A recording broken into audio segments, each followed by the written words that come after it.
ఈరోజు తెలంగాణ జాగృతి మరి యునైటెడ్ పూలే ఆధ్వర్యంలో నిర్వహిస్తున్నటువంటి జ్యోతిరావు పూలే గారి విగ్రహ సాధన దీక్షకు ఈరోజు ముందుగా నిలబడి బీసీలందరినీ ముందుకు నడిపిస్తున్నటువంటి మా నాయకురాలు శ్రీమతి కల్వకుంట్ల కవితక్క గారికి జాగృతి పక్షాన మరియు బీసీలందరి పక్షాన ధన్యవాదాలు, కృతజ్ఞతలు తెలియజేస్తున్నామక్క. ఎందుకంటే ఏ కార్యక్రమానికైనా శ్రీకారం చుట్టడానికి ముందుండి భరోసానిచ్చి నేనున్నా అని చెప్పి ధైర్యం చెప్పడానికి ఎవరో ఒకరు ఉండాలి. ఇలాంటి సందర్భంలో బీసీల సమస్యలు తీర్చడానికి, బీసీలను ఏకతాటి మీదకి తీసుకొస్తానికి, బీసీల హక్కుల సాధనకై ఎవరున్నారని ఎదురు చూస్తున్న తరుణంలో కవితక్క గారు నేనున్నా అని చెప్పేసి బీసీలకు భరోసా ఇచ్చి ఏకం చేసి ఈ రోజు బీసీలకు రిజర్వేషన్ కల్పించడంలో ముఖ్య పాత్ర పోషించినటువంటి గొప్ప వ్యక్తి కవితక్క గారు. అలాగే ఈరోజు పూలే గారి విగ్రహాన్ని అసెంబ్లీలో ప్రవేశపెట్టాలని చెప్పేసి దీక్ష చేపట్టి రాష్ట్రంలో ఉన్నటువంటి బీసీ నాయకులను, జాగృతి నాయకులను ఇక్కడికి ఏకతాటి మీదకి తీసుకొచ్చినటువంటి వ్యక్తి. ఈరోజు రాష్ట్రంలో ఉన్నటువంటి ముఖ్యమైనటువంటి నాయకత్వం మాత్రమే ఇక్కడ పాల్గొనడం జరుగుతుంది. ఈరోజు తీసుకున్నటువంటి కార్యక్రమం అనుసరించి ముఖ్యమంత్రి గారిని దీన్ని పాజిటివ్గా స్వీకరించి పూలే గారి విగ్రహాన్ని అసెంబ్లీలో పెడితే చాలా సంతోషిస్తాం, గౌరవిస్తాం. లేకపోతే మాత్రం ఈ దీక్ష ఇక్కడితోటి ముగియకుండా గల్లీల వరకు పోతుంది, గల్లీ నుంచి ఢిల్లీ వరకు కూడా పోతుంది.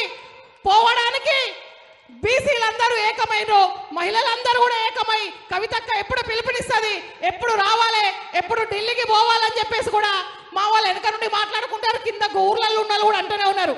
ఎందుకంటే ఇన్ని రోజుల వరకు పూలే గారు చరిత్ర బయట తీయకుండా వాళ్ళకు వాళ్ళే రెడ్డి సామాజిక వర్గం, రెడ్డిల రాజవెల్లి వాళ్ళ గురించి చెప్పి తప్ప ఒక బహుజన బిడ్డలకు సంబంధించినటువంటి గొప్ప వ్యక్తులు ఉన్నారు.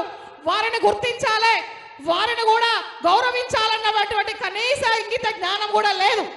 కొందరు అంటూ ఉన్నారు, మరి మీరు ఏం చేశారు, 10 సంవత్సరాలు మీ పరిపాలన ఉంది కదా, ఇప్పుడు అడుగుతుంది కవితక్క అంటే మీకు తెలియదురా నాయన, 10 సంవత్సరాలు సామరస్యంగా పెద్ద సార్ దగ్గర కూర్చొని మా కవితక్క చాలా పనులు చేయించింది.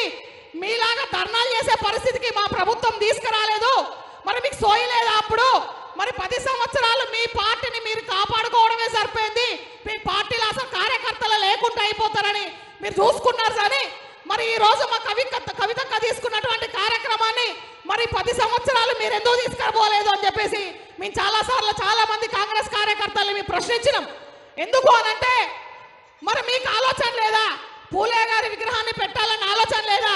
కేసీఆర్ గారి నాయకత్వంలో చాలా విగ్రహాలు అసెంబ్లీలో ట్యాంకు బండిలో పెట్టించడం జరిగింది, ప్రముఖ వేత్తల గురించి ఆలోచించడం జరిగింది.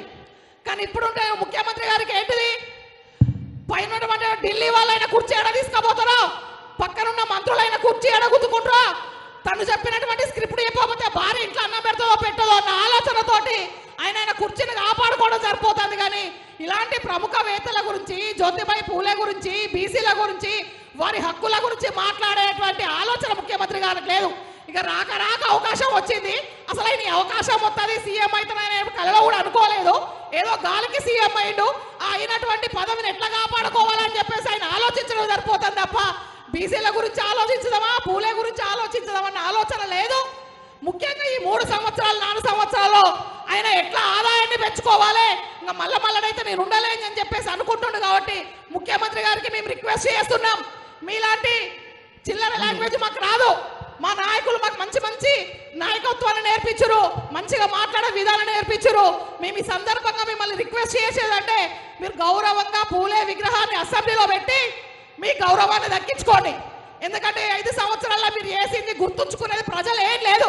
కనీసం పూలే విగ్రహం పెడతానన్నా దాని చూసినా పాపం రేవంత్ రెడ్డి గారు ఉన్నప్పటికీ విగ్రహం పెట్టిరు అని చెప్పేసి మేము గుర్తుంచుకుంటాం. కాబట్టి కనీసం ఇలాంటి చిన్న మంచి పనులను వేయండి అని చెప్పేసి రిక్వెస్ట్ చేస్తున్నా. ఇంకా మీరు నిన్నగాక మొన్న ఒక ముచ్చడి చెప్తారు, సన్న బియ్యం ఇచ్చినావు సన్న బియ్యం అన్నది తిన్నా చెప్తాను. సన్న బియ్యం అన్నది ఒట్టి ముచ్చట, అది నిజమా కాదా, నిజంగానే సన్న బియ్యమా కాదని చెప్పి నేనే స్వయంగా ఉండి చూడాలని చెప్పేసి మొన్న సన్న బియ్యంతో నేనే అన్న వండినా.